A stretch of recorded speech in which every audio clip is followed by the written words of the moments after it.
Welcome to episode 1 of the High School Ref Show. My name is Ben Strunk, and I'm super excited to have you along this journey, as this show aims to share the stories and experiences of high school sports officials from across the country. On today's first episode, we will bring on my friend Steve Schwartz, who is a longtime basketball official in the Triangle area of North Carolina.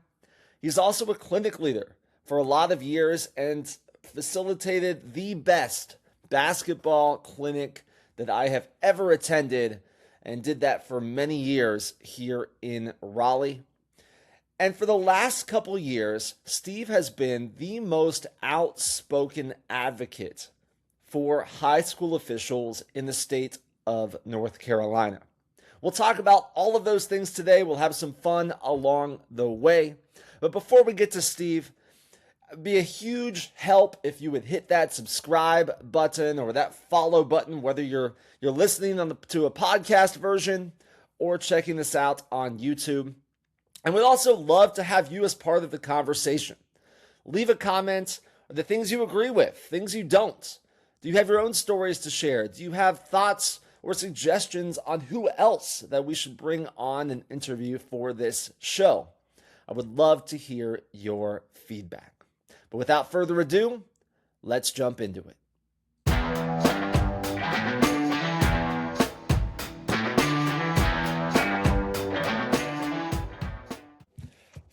Well, I'm here with Steve Schwartz here on the High School Ref show. Steve, you're my first actual recorded guest here on the show as we get started here, and I'm excited to have you. We'll talk a little bit about I know we've known each other for a few years now, as we're both here in the Triangle area of North Carolina, and talk a little bit about how our paths have crossed. And but I'm excited to have you on here, and thank you very much for spending some time to talk a little bit about high school officiating and your story, and really, also what you're doing now to really help advocate for officials here in North Carolina. But thank you very much for joining the show. Thank you, Ben. This may be the only time in my life where I get to say I'm number one. So, thank you for making that happen, Ben. I appreciate that in friendship. Thank you. Absolutely. Whatever I can do to help. But yeah, thank you again. And I'd love really to talk. I think I'm excited with this show to be able to share stories and experiences of high school sports officials, because I don't think there's a lot of that content out there. And so I'd love just to start, Steve, if you could, talk about how did you get started officiating? I know you've been a long-time basketball official. How many years at this point? 36, 37. 36. You lose track when you're being yelled at so much. I've blocked it all out mentally. I think this is my 37th year in calling high school basketball here where we live in North Carolina. Okay. And so 37 years ago, how did you get started? How did you first hear about officiating? Well, I'll tell you two quick stories, and it wasn't 37 years ago for the first time. When I'm a classic middle child, and which means my mother and my father basically left me alone to do whatever I wanted to do in life. And I think that was great. It fostered a level of independence. But my father, when I was 15, had to come to terms with the fact that his eldest son was never going to play sports. I'm just not an athletic person. Doesn't mean I don't love sports. I adore sports. But I'd never play. And my uncle was the coach of a varsity team at a community center. And my uncle came to me and said, "Why don't you officiate our scrimmages?" And I didn't really understand what that was all about. And I said, what do you mean by that? And he said, "You get to boss the other kids around." And for someone who was 15 and, like most 15-year-olds, impressively insecure, that there was an allure to that. And I did it, and I caught the bug at the age of 15, just doing scrimmages, not because I got to boss kids around, but because I befriended two teachers at the local high school who were in IABO, and they did the Sunday leagues at the community center. Mr. Antonelli and Mr. Mayer. I've never forgotten their names, and it's been Oh, it's been over 50 years. I've never forgotten their names. And I would sit in the locker room with them, and they would talk to me about the rules. And I was fascinated by all of it. And my parents said, you've got to get a college education. I went and took the IABO test when I was 17. I passed it, but they would not let me in because you had to be 18 to do it. So I went and did college. And then the second story, and maybe the more instrumental of the two stories, was I had moved to Raleigh. I'm in my 20s. I'm sitting on press row at an NC State game at Reynolds Coliseum. And the gentleman sitting to my left, every time an official did something in the game, he'd write something down. And I was captured by that. I finally got up enough guts to say, excuse me, but who are you and why do you write something down every time an official does something? And he said, my name is Nellie Cooper, and I'm an ACC observer. I used to officiate in the ACC, but I am an observer now. And I said, well, I used to officiate when I was 15, 16 years old. And he said, we need officials. Even back then, we need officials. So he introduced me to a gentleman by the name of Bill Kelly, who was a regional supervisor back in the day for the Triangle Basketball Officials Association, whatever its name was then. And that was 36 years ago, 37 years ago. And I've never looked back. It's been a thrill to have been athletic in that regard. And my father, who did fly in and did see me officiate, passed away many years ago. I think I made him proud by figuring out my path in athletics. Nice. So when you were getting started, you came across it. What do you think drew you to want to officiate? I mean, aside from not wanting to still be on the court, maybe not being an athlete, but was it the rules? Was it that bossing people around? Like, is that what drew you, or were there other aspects too? If I were to be honest, I think back then I'm a product of counseling in my life. And as I've thought about those days, I think it filled the void that I felt I had for power, right? I couldn't control my life because of those insecurities, which had started to dissipate in my 20s. But I think officiating sort of filled that void psychologically. And then, someone came to me early on in doing it and said in a post game, you have this image in our association of calling a lot of technical fouls. Everything was solved with a technical foul. And this official said, that's not good. So let's fix that. And then I realized, like, the art of managing games and use the nuance if you stick around long enough.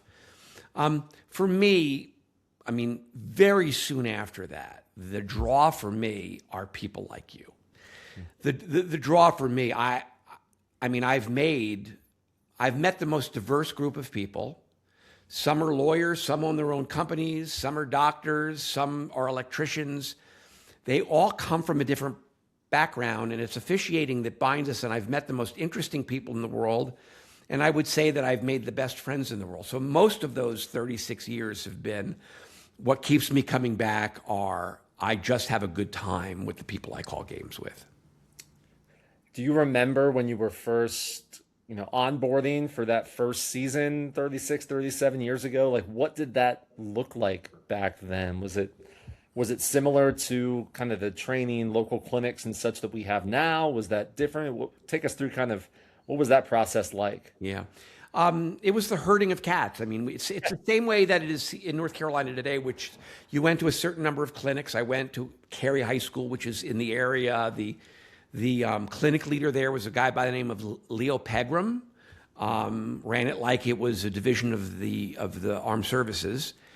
Someone was eating Cheetos one night during a clinic and they got thrown out. That's what that was like back then. And really all you did was read from the rule book.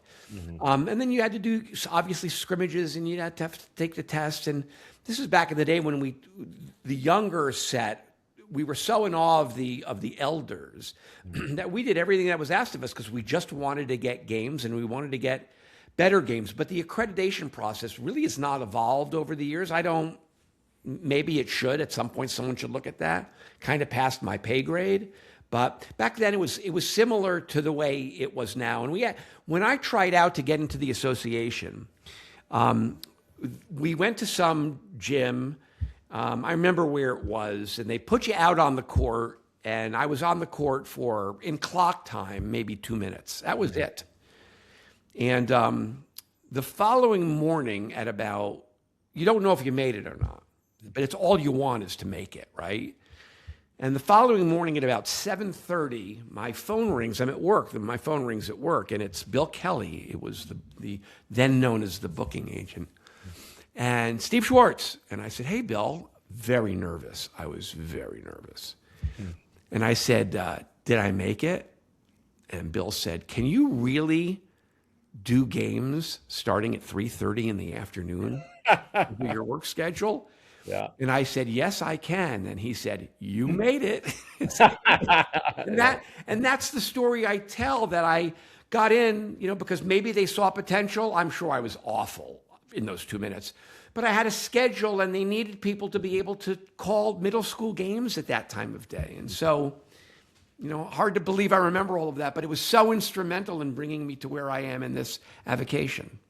Well, it's such a truism too with, I think two pieces of that story stick out to me. One is the names, right? And I think that, as officiating goes, and you see that, in friends that I have that are in officiating, you remember people a lot in this avocation, right? Whether it's your first booking agent, your mentors, whoever first trained you.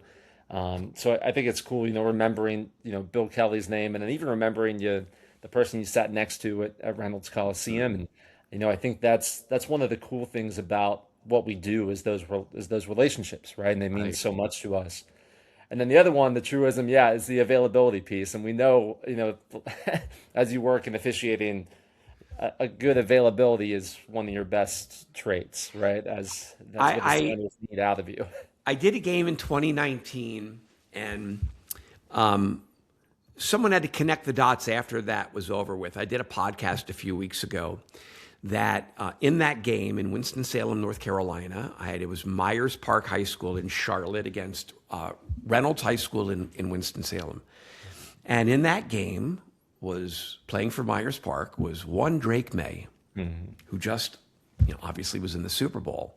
Right. I don't remember many games in 36, 37 years, unless something dramatic happened in those games, good or bad. I've had more good than bad.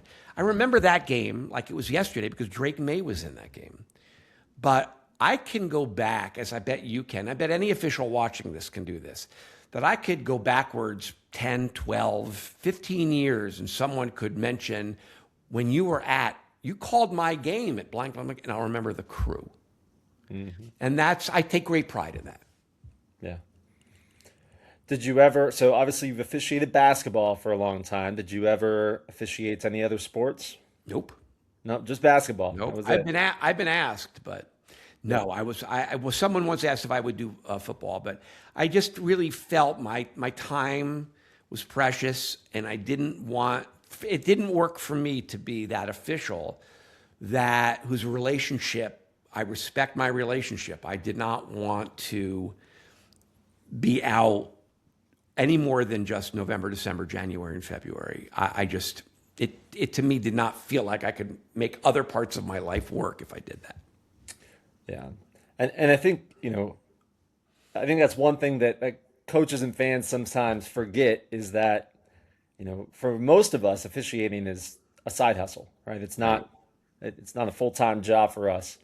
So it does have to fit into your life. How were you able to make that work over 36, 37 years with basketball, taking up a lot of nights, for 4 months out of the year? How did you fit that into, your full-time job and what the rest of your life? Well, first, either your schedule runs you or you run your schedule. And I happen to be fairly good at time management and knowing where that line is. I think ultimately we give our time to that which is important to us. And for most of my officiating career, the relationships have been of value. And so this to me has not been, at least for me, I know it is for some people, that I need the money. I've been very lucky in that regard. This has been, if I go to that high school, I'll get to call with those two officials, and I know I'm going to have a good time, and I'll leave with a memory or two potentially. And so I've just always believed that, it's very easy to miss that you're doing it so much, but if you have other areas that are fulfilling in your life personally, I make time for all of that too. And it's my job to manage that, because if not, then someone else will seize control of it, and that will impact my personal life, and that is way too important. All right, Steve, I have some rapid fire questions here. Okay. To learn just a little bit more about you and your some fun aspects maybe of officiating over those 37 years. All right, you ready? I'm ready. All right, here we go. Let's try it here. All right, what is the most unique thing that you kept in your officiating bag? I'm going to show it to you. Years ago, I did a favor for someone, and a mutual friend sent me a gift. And let me show it to you. This is the thing I carry in my bag because it's the most unique thing that I think very few people have. I'll show you this side of it. You know what that is, Ben? Is it a coin? It is not. It is a coin. It is a commemorative coin from a white hat in the NFL. There you go. This was sent to me with a really nice note from a gentleman by the name of Brad Allen, who's a white hat in the NFL. And it was, I heard you did that nice thing for that person. He acknowledged me. I've never met Brad. Well, I have met him since, briefly. He lives here in North Carolina, but it was the first time I had contact with him. And so as a good luck charm, and because no one else has one, that's the most unique thing I have in my basketball bag. Nice. That's cool. I enjoy hearing what people keep in their bag, because every time I go to a game and we get dressed in the same room and we see each other, it is always fun just to take a look, and everybody's got kind of unique things. I would love to tell you that it was a critique that was done of me from 1988, but I threw that out. All right, next question. What is the coolest location that you've ever officiated at? So you live in the Triangle, and there are some courts that you long to call on. And there are 4 here for those who don't live in the area and watching. There is the iconic Reynolds Coliseum, where NC State men and women play, now just women. Men moved over to what is now the Lenovo Center. And then there's the Dean Dome, and then there is Cameron Indoor. And I have never called at the Lenovo Center. I've called on the floor of Reynolds Coliseum multiple times. But in my last year of true full-time officiating, I did a state championship in the Dean Dome. It is intimidating to look up at the banners. And that winter at an MLK tournament, I got an all-access pass and the right to call at Cameron Indoor, which probably is the venue that would be my answer. That's cool. That's cool. Yeah, I've lived in the Triangle for 12 years now, and even just attending a game at Cameron for Duke is still on my bucket list. So that's pretty cool. When they brought us into the locker room at Cameron, of course, here I am, a full adult, and to know that this is where the big dogs dress and shower made me feel like I was that 15-year-old again. Yeah. Okay. Is there one call, good or bad, that sticks with you to this day? I'd say probably not. I mean, I really don't hold on to calls. I mean, I've been reminded of calls that I've made years ago by coaches that I maybe have a vague memory of. Maybe there's the outlier rules that I ended up being right on, but I don't think that there's one call that I've held on to and I've replayed in my brain. Gotcha. So it sounds like there's some that have stuck in other people's brains about you, but not you. When you've done hundreds, if not thousands, of games, they all kind of melt together. I mean, maybe you don't want that one that you've held on to forever. Fair. What's the funniest comment you've ever heard from a fan or a coach? I don't know that anything comes to mind for that. I mean, I have a couple of. Maybe there's a fan interaction that I had that is most memorable, but it was not fun. Two more of them. What's the rule that you wish fans understood that they don't? It probably would be a tie between over the back, which is not in the book. Let's learn that. Let's understand that it's all about angles, and what you see sitting in your stationary spot in the bleachers are different from the ones we're trained to see. And then the other is the 3-second violation. I think that it's a small call. It's in the book, and a lot of spectators don't understand that rule. Yeah. And then finally, what do you think is the hardest rule to officiate for a basketball official? Well, there's the concept of advantage, disadvantage. I think probably for me it would be either traveling or a player control foul because they happen so quickly. I make equations to the uninitiated, my friends who call and want to know what I thought of that call. I say, officiating is like when you were 16 and you got your license.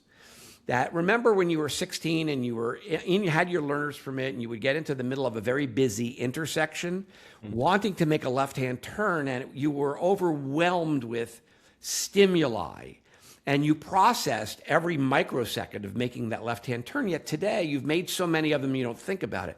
Officiating is like that too, and for me, traveling and the player control foul, I've called so many of them that you just now operate on instinct. You learned it to forget it. But those are the two that I think, especially for young officials, there's so much you got to process. They're the toughest rules. Yeah. Well, Steve, when I brought you on and asked you to do this today, one of the things that stuck in my mind that we had to talk about is we have to talk about your clinics. Okay. And I moved to the Triangle about 12 years ago. I can't remember what year I started coming to your clinics. It was probably, I'm going to guess 6, 7, 8 years ago-ish. But for high school officials out there, you probably go to local clinics every year, right? As a requirement to officiate games and be certified to officiate at the high school level. And, I've been to my fair share over the years. I've officiated 3 different states, been to a lot of local clinics, and let's just be frank, some are more entertaining than others. We have a tendency, I think across the officiating spectrum, we have folks running clinics that are really good teachers, and we have folks that are not so good teachers. And I think when I think about you, one of the things I think about is that you have run the best local clinic that I have ever attended, and did that for multiple years in a row. Thank you. And, I think I was always so impressed with, your dedication to it, but also your understanding of how to make those clinics fun, how to make them impactful, and, how to really reach the goals of, yes, teaching, but also having to have the entertainment aspect so that people attending are excited to come, every Monday night to that basketball clinic. So I'm curious, just talking about that, I'd love for you to share. I don't know how many years did you run the local clinics, and how did you get started doing them? Yeah, well, for context, you run them now and do a Yes. hell of a job as well. Thank you. And so I did them for 11 years, 11, 12 years. I took a year off. My dad died. And so I didn't really feel like I could commit the time that I felt would respect those who came. So I took a year off from doing it, and we made shifts, and I returned. My background is kind of is entertainment, right? I'm in the radio / entertainment industry, and I work with personalities to teach them how to hold on to the attention of their consumer, their listener. I have that wired into me already because it's what I teach day to day. I had long been a fan of the previous clinic leader, and when he saw that I had interest, there was the multi-year handoff. So I was kind of teed up for it. For me, this is about respect of time of everyone in the room. I mean, this is a requirement. You have to go. And so I'm like, well, why don't we just do something that's dramatically different than anyone has ever seen? When I started 36 years ago, when I went to Cary High School, and Leo Pegram was the clinic leader, it will not come as a shock to you or to probably many people watching, whether they're here in the Raleigh area or not, that all they did was read out of the rule book. And I read. He would ask me to stand in front of the room, and I would read out of the rule book. And I'm like, this is so boring. I get tired of me quickly. And so I had to figure out how I make a room full of people not tired of me. So I'm like, why don't we leverage the technology? It's not being used. It's not very revolutionary to do a PowerPoint presentation. It's really not been done. No disrespect to my fellow clinic leaders. I was allowed to do whatever I wanted. I was told, do whatever you want.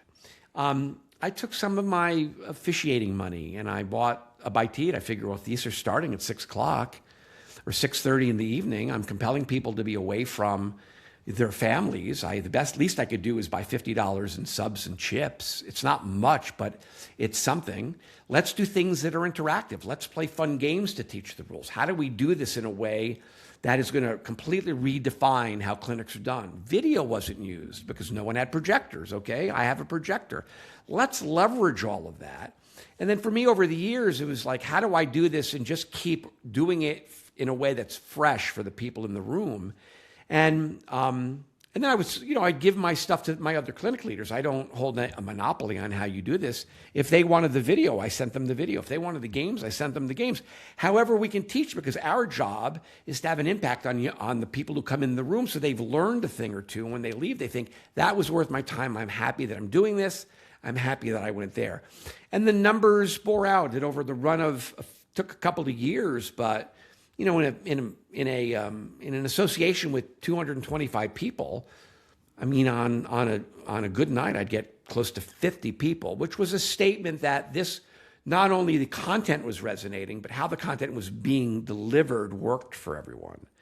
And then, of course, they're Monday night, and so when you say, I'll have you home by kickoff for Monday Night Football, you can be a hero to folks. And I was given leverage by the then regional supervisor, James Payton, just to do whatever I wanted because it seemed to be working. And then it just got to be, all right, it's time for the next thing. Overstaying your welcome and doing anything.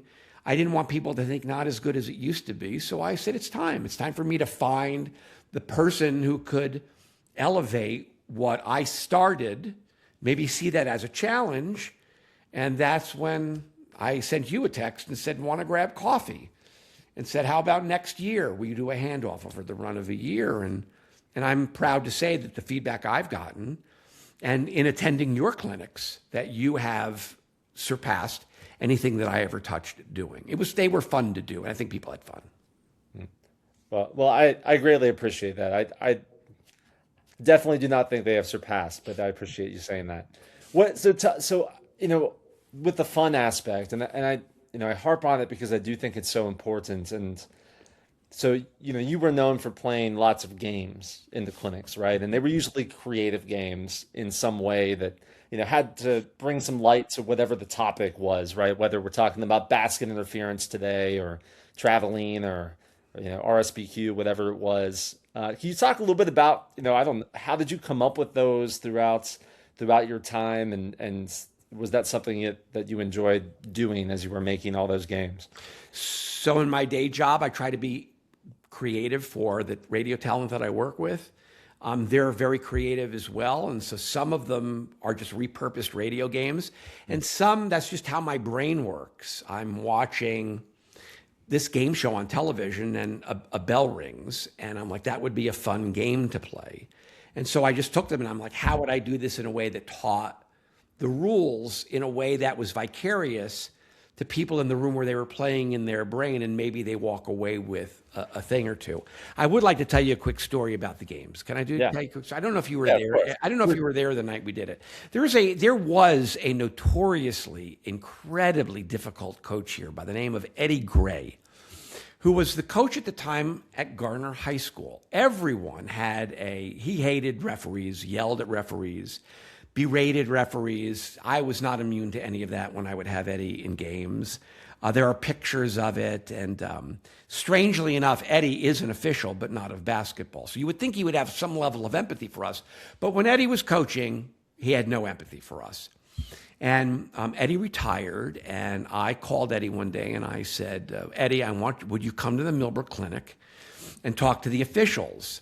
He said, just tell me what time to be there. And he gathered all the pictures of him yelling at officials and showed them to the room, and it was high hilarity.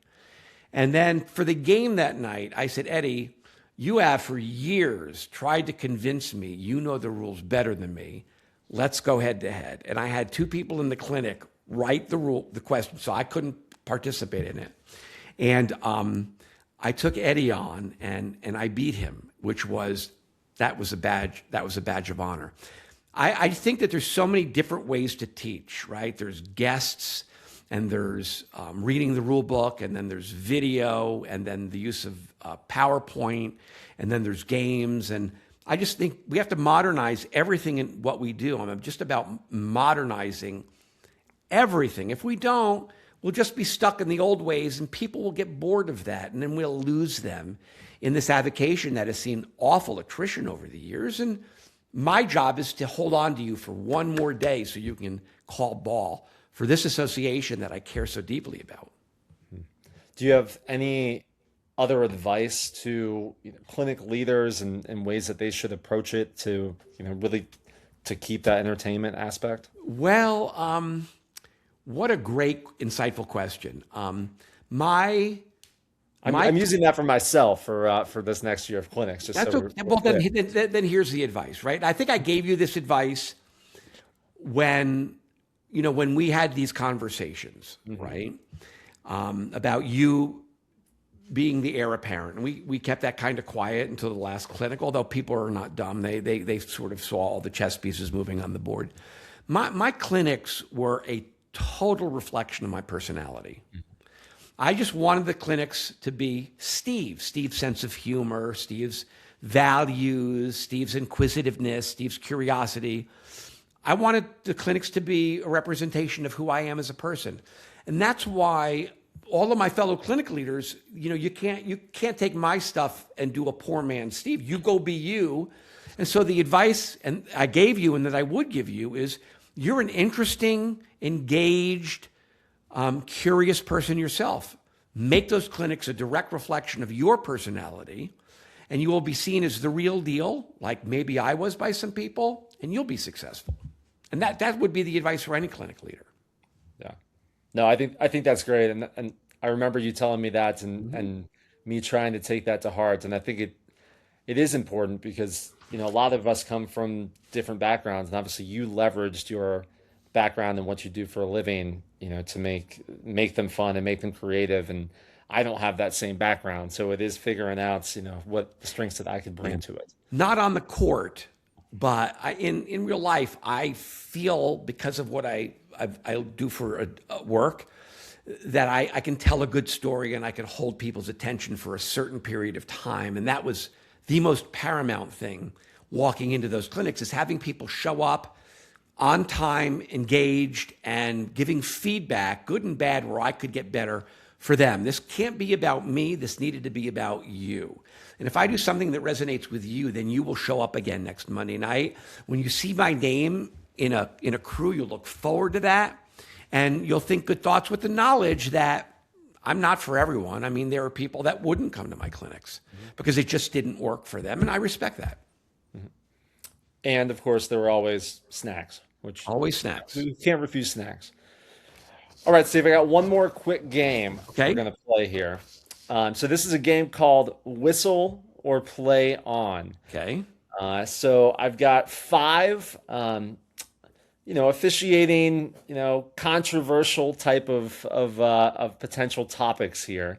So I'm gonna say them, and for each one, I want you to give, say whistle if it's something you wanna call a foul on, right? It's something that you don't think should be a part of our officiating repertoire, or play on if it's something that you're fine with or you would let go. And let's see how we do here. Fantastic. All right, the first one is white stripes on black officiating shoes? Well, you're speaking to someone who has white stripes on his black officiating shoes, and I need to get new ones. I would give that a whistle. You give it a whistle. I give it a whistle, yeah. Okay.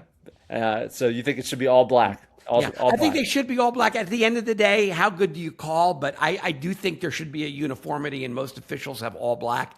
I need to get all black. Are you going to get new ones, or are you just going to get a black marker and color them in? I will get new ones. I'm due new ones. Okay. Right? I've seen that. I've seen my fair share of officiated shoes, especially when I was in like collegiate intramurals of folks using the black marker to create some all black shoes. All right, question 2. Chatting with fans during a timeout or pregame. Is that a whistle or a play on? I'm going to say, I hate to play both sides of it. It just depends on the moment. I've gotten bolder as I've gotten more comfortable. If I feel the vibe that I can speak to fans during dead balls and timeouts, that I'm going to get a laugh out of them so they can see the human side of me, I'll seize that moment. So I think it just depends on my mood at the moment, and if you are able to interact in a way that can make it positive and show your humanity. I don't think every official is necessarily in that mindset all the time. So for me, play on. Play on. Okay. Number 3, asking the home athletic director for a hot dog after the game. I am going to say with a caveat, play on, because I think if you say, Coach, if there's any way that my crew and I could get a hot dog after the game and I'm happy to pay for it, which they will never say, okay, I'll take your money. They'll say, don't worry about that. And then you've done it in a way where they don't feel like they're being taken advantage of. I think that's a fair thing to ask if done in the right tone, and you offer to pay for it with the knowledge that maybe on occasion you have to, but most times they'll be good folks and they'll know you worked hard for them that night, so they're just going to give it to you or throw it out. Yeah. And we're lucky around here that the vast majority of our schools around here are very, very welcoming to us, and are usually providing us water, snacks, and all that. So, okay, so we got a play on the hot dog. All right, long switches in basketball. Absolutely, positively no. Next. All right, we got the whistle there. There's a strong whistle. All right, and then the last one, a veteran crew not having a pregame conversation. Yeah. I think that's fine. I think it's dependent on the matchup. If it's a rivalry game, we all should be individually doing our due diligence. For me, that's a play on. I think that if I know how you call and you know how I call, and there's trust that's already been built there over years, and you know the teams and you know the coaches, it's okay to have no or a scaled back pregame. I'll get beat up for that in the comments section, I'm sure, at some point. More often than not, I do think everyone should understand the dynamics of the personalities and what's happened in previous matchups. But for veteran crews, I think there's that wiggle room. That's a play on. Okay, so we only got one strong whistle there out of the 5. That was the long switch, and we got a whistle on the black officiating shoes too. Mm-hmm. Okay, a couple whistles in there. Well, Steve, I do want to talk. Before we wrap up here, I think you've been such a strong advocate for officials. Specifically in North Carolina, but really for all high school officials, and and specifically advocating to our North Carolina High School Athletic Association for more support. Right. And that's, for a bump in pay, and also for, working to address sportsmanship issues, and, a number of other kind of ways that could improve the officiating experience within North Carolina. And I wanted to ask you to share a little bit about, how did you first get into kind of the advocacy piece of this for high school officials? Yeah. First, just a point of clarity, if I might, it's not a bump in pay. It's for pay equity, right? We are in the South, and every state that neighbors ours, they get paid more, which creates an issue on the perimeter of our state, where there are officials in, say, the Charlotte area who get North Carolina rates, or they go into South Carolina and get paid more, and they're doing that, and we're losing officials because of that. I'm a relationships builder. I've, over the years, built relationships at the North Carolina High School Athletic Association. living here, that's been probably easier for me than other people. And it's also going back to my personality. For many, many years behind the scenes, I tried to nudge this 120-year-old organization to modernize and to see officials as full partners, which I got the sense that while they might have, at least back then, respect for me, I don't believe that they did for the other 7,500 officials in this state. There are 7,500 high school officials in this state. There's 80 some odd regional supervisors. And every time I tried to push, it was met with words, but not actions. And I always say, I don't look at what you tell me, I watch what you do. What you do tells me what's important to you. And then in 2023, the commissioner of the NCHSAA was asked by their board of directors to commission an ad hoc subcommittee to look at the state of officiating in the state. And I was asked by Q Tucker, who is the commissioner, if I would do that. And I had a relationship with her, and with some questions being asked on my side to understand the goal and what would happen with all of that, I agreed to it. It was maybe the pinnacle of my officiating career, because I think I had an opportunity to have a bigger impact on all the other officials in the state and not just me. And I did it in Steve style, right? I don't think they expected that I would do it. I think they thought I would have 3 Zooms and come back with 4 recommendations. But, I come from research as well, and I commissioned a study that surveyed 7,500 officials. We had almost 3,200 reply, which is an expression off the charts. I think it was a 42% participation rate, which if you get 5, that's the results of a 5% response rate are reflective of the universe. 42, and what we learned in that survey was horrifying. We asked officials, we gave them a voice for the very first time, a direct voice through us back to the mothership. And, the link to see the results, despite the fact that they're 3 years old, they're still valid and it still exists, and I'm happy to provide that. It said that we are approaching DEFCON 1 in this state. We can't recruit, pay is awful, sportsmanship is horrible, it's not being tackled in any proper manner, in any way that brings safety to our officials. There's 24% of officials are frightened at their games. Can you imagine that? Officials admitting to us, they go and do this and they're scared. And what it would take for them to leave. And the margin for error is this big in this state.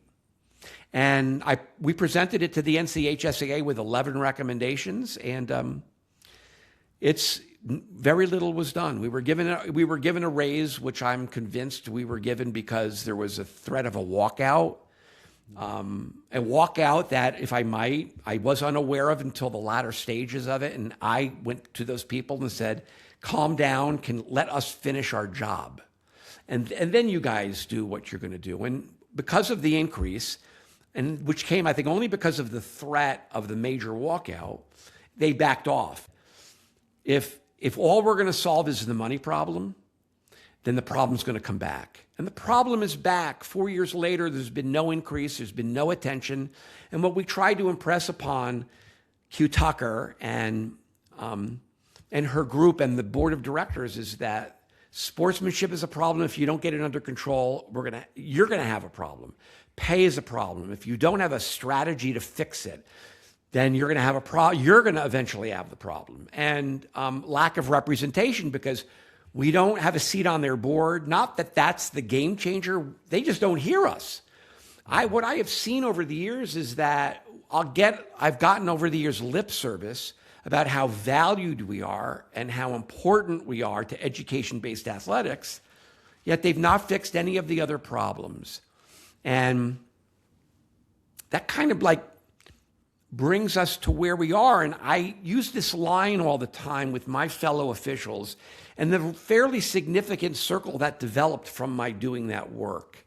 When I post on Facebook, when I'm public like I'm being with you about my honest feelings about I don't think they take us seriously. Nothing changes if nothing changes. And nothing has changed, Ben, because of a lack of leadership. Stuff happens because leaders see visions and make things happen. And the converse of that is true as well. If things don't happen, it's because of a lack of vision and leadership. And I tried very hard, and I continue to try in ways that are not seen. But I feel that the days of nudging them forward, 4 years now since we published, almost 4 years since we published that survey, the days of nudging and cajoling and hugging them to the goal for us, I think, have come and gone.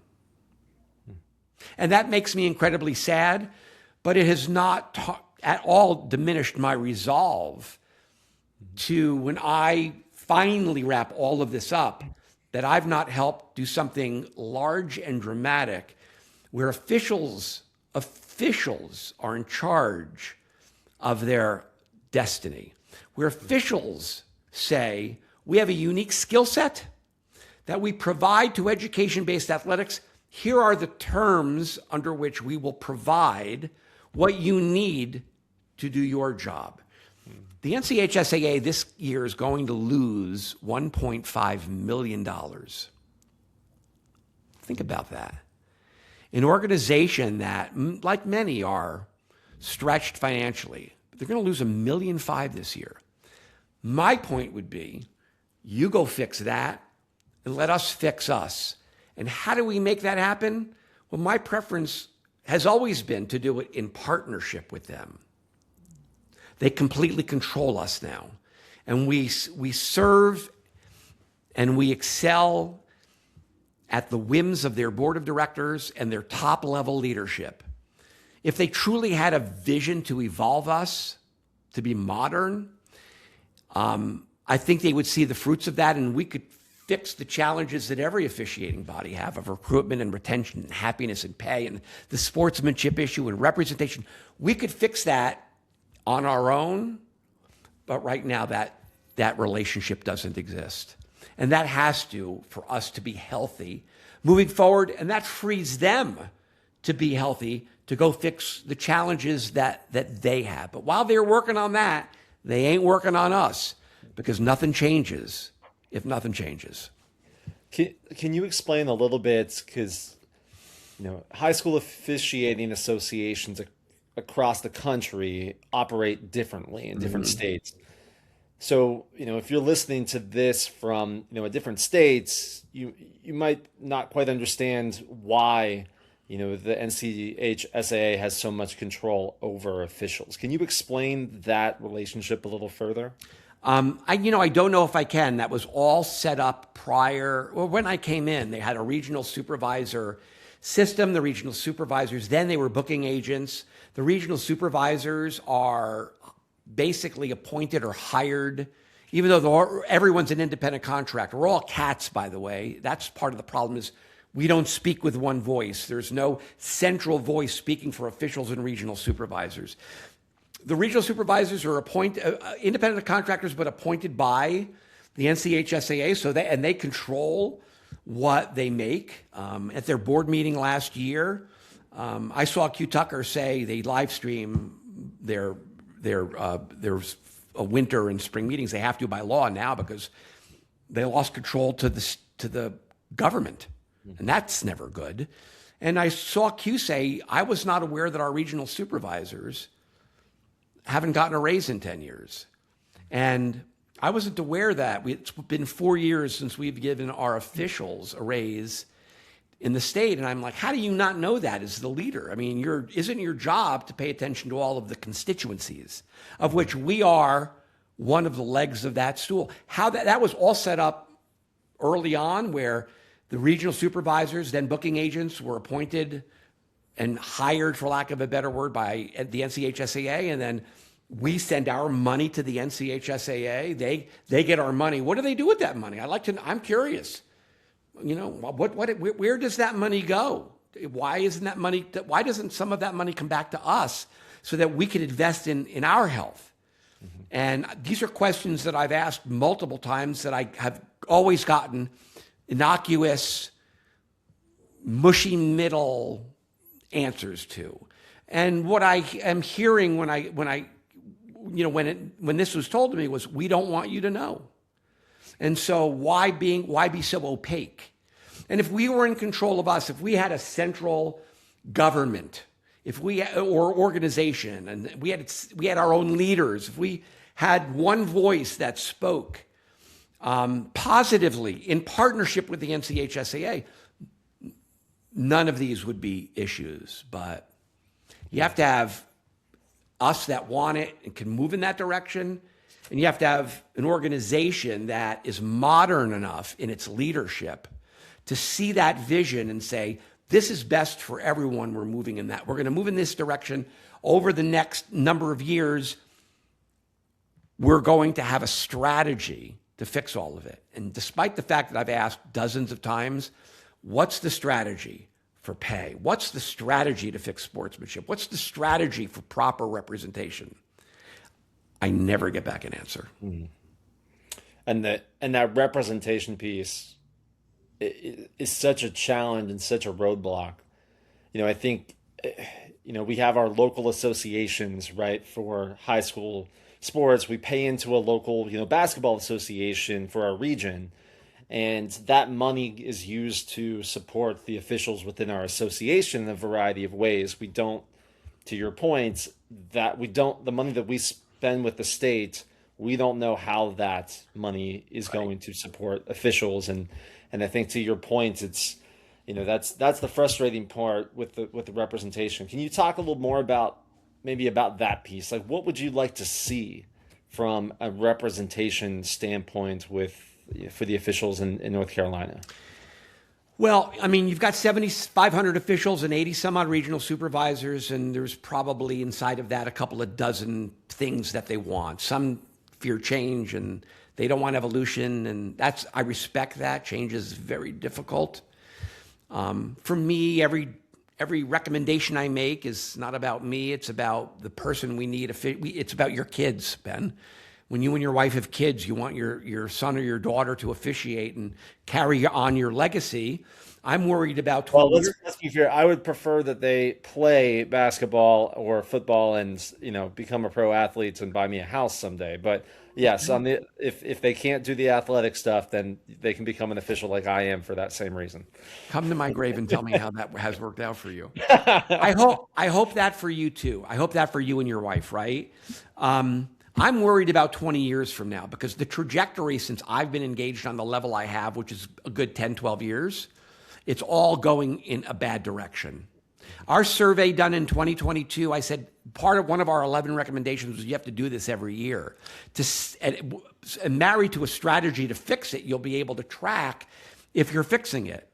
But not done. One of the recommendations not done. Why wasn't it done? Was that a vanity project back then? Or are they in significant denial that they don't want to know? I want to know because I want to fix it.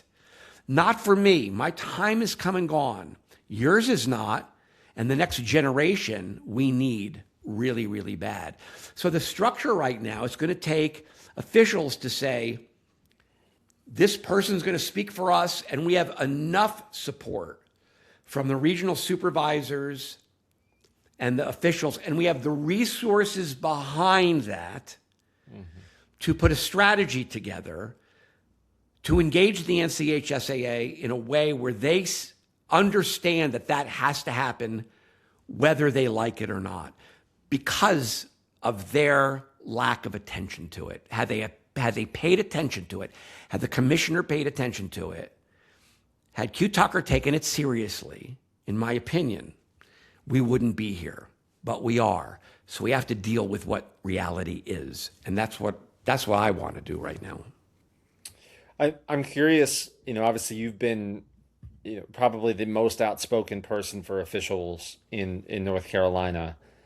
I'm curious, it's always a kind of a weird spot, I think, that officials are in when it comes to kind of speaking out, right? Mm. And I think some of those things that can go through officials' minds is, okay, speaking out, well, how is that going to affect me when it comes to what if I say something that, my assigner doesn't agree with, Yep. or schools don't agree with, is that going to affect my schedule, my games, my interactions with coaches, do you do you feel that? Do you think that that has an impact on the situation?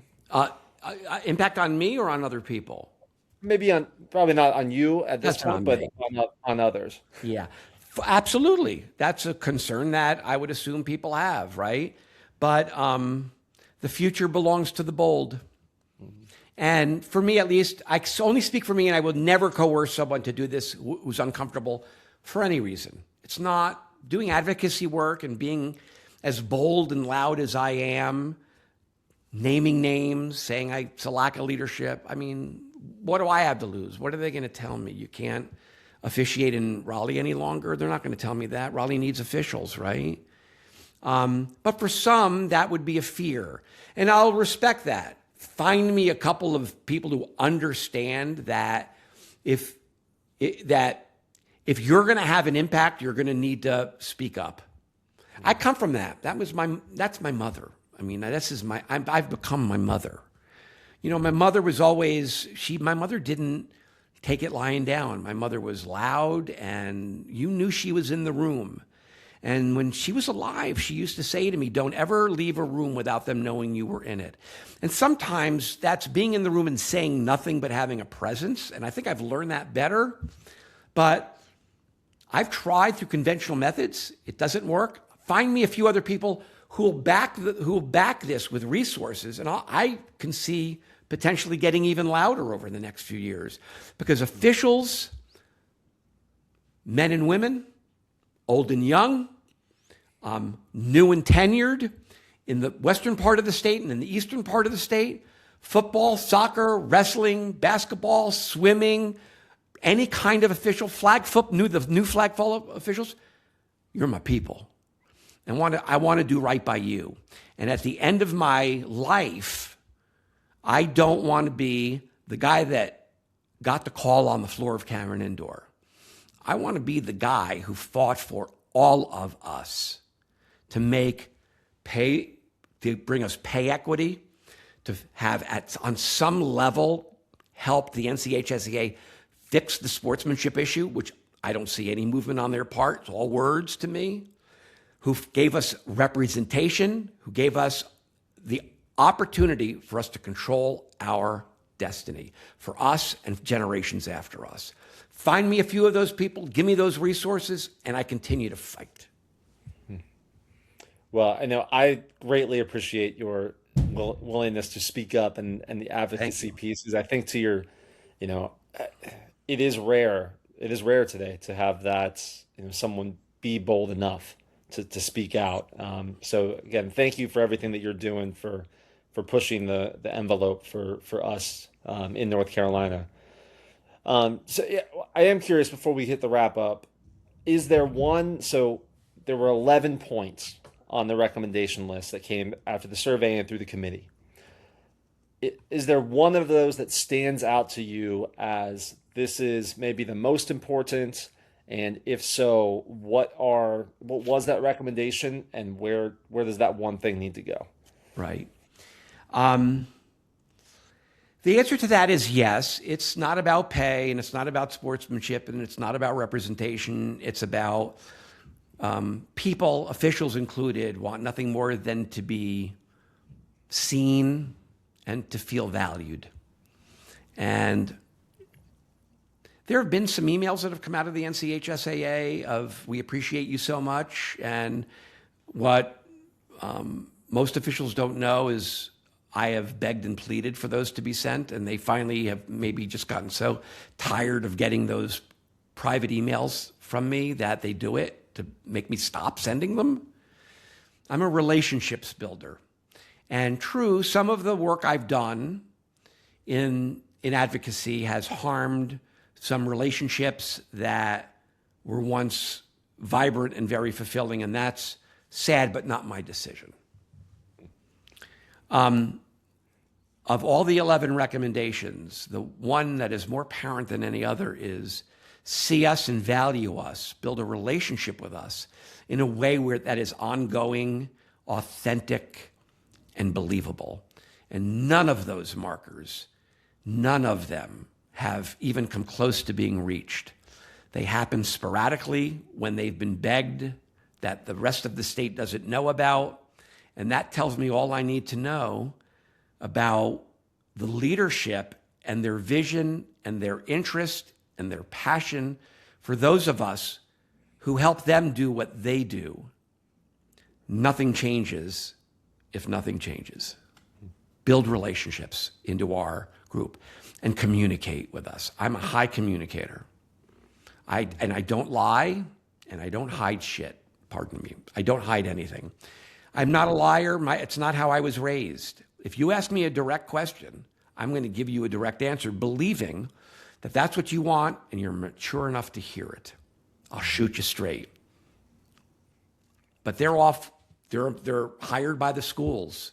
They will openly admit that they are a school-run organization, and officials know that, and that's not good, despite the fact they take our money.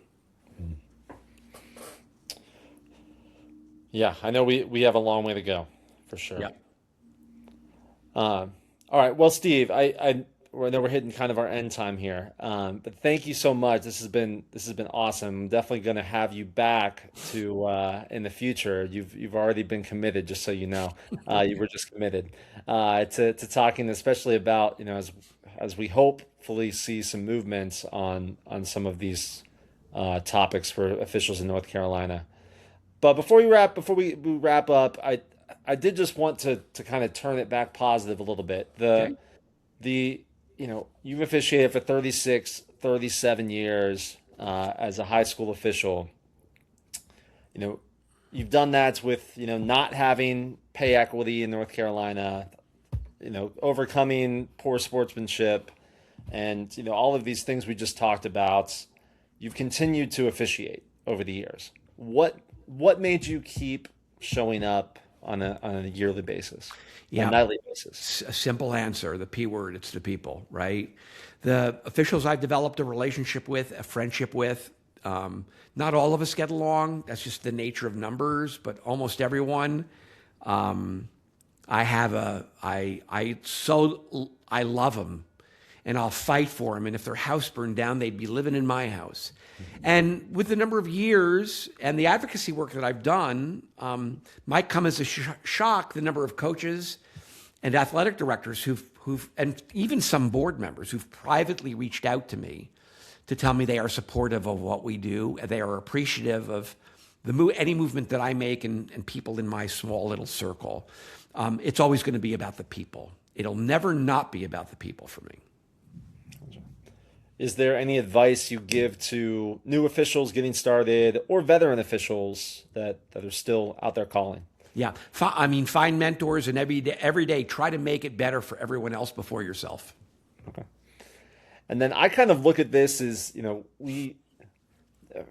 anybody who's listening or watching that doesn't officiate, there's a lot of conversations that we have as officials that take place in the locker room, right? Before or after games. And that's sort of what I view this show as is those types of conversations and bringing them to light for the entire, high school officiating community. I am curious, is there one thing, if this was a pregame conversation, so there's a wrap-up question here, is there one last thing maybe that you would say to your crew before leaving the locker room and taking the court? Correct. Yes, there is. Almost every time I say the same thing. I say both of you have one Steve goal during our time together tonight, and that is to make me laugh. A lot of spectators don't understand that most of us have a good time, even in the most tense of moments of games. It's that pressure valve that allows us to freely call. So I want to be known when my true officiating career, being on the court, is truly over. I want to be known not as someone who did some state championships or got a chance to call on some iconic courts. I want to be known by my fellow officials as the guy who is most fun to call with. So I tell both my partners before we go out and toss the ball, Each of you have to make me laugh at least once. And generally they will, and we'll be better for it. We'll be a better crew for it. We'll be better friends for it. The game will have been called better because of it. Awesome. Well, I'm not going to give you the top spot of my favorite officials to call with, but you're definitely in the top three. I'll give you the top three there. Fair enough. Fair enough. I got a number one at the beginning of the recording. I'm okay not being number one on the back end of it. I'll give you that then, all right? Awesome. Well, thank you, Steve. I greatly appreciate you joining us today, and we will talk to you soon. Thank you once again. It's been an honor, and good luck with this podcast. You're putting a human face on this, and that to me is the huge takeaway. Continued success to you, Ben. It's an honor to talk to you. Awesome. Thank you, Steve. I will see you soon. Another huge thank you to Steve Schwartz for coming on this episode 1 of the High School Ref Show. We will also link the survey results that he talked about in the show notes, so check that out. Thank you so much for making it to the end of this episode. If you enjoyed this content, leave a like, leave a follow, subscribe, and we will have more interviews coming up on future episodes. I'd also love to hear from you. Leave a comment on YouTube. Did you like the show? Did you agree with Steve? Did you not agree with Steve? Are there other guests or content or topics that you'd like to see in future episodes? Would love to add you to the conversation. Until next time, I'm Ben Strunk. Keep officiating.